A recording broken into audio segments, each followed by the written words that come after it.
if I is equal to integration of sec square x 2x plus 2x dx, then the value of I is.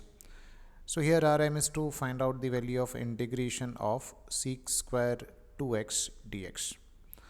Now we know the integration of sec x dx, that is equal to tan x plus constant of integration c. But over here it is given that nothing but sec square 2x.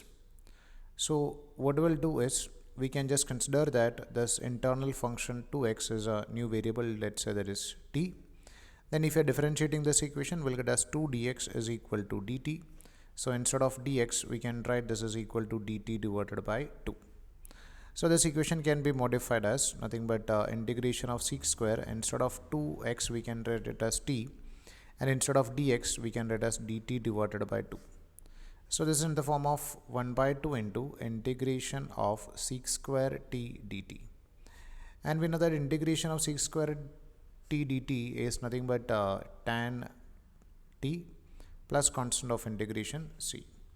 So we can write this is equal to nothing but tan of, now the value of t is basically nothing but 2x, so tan 2x divided by 2 plus constant of integration c. This will be the final answer.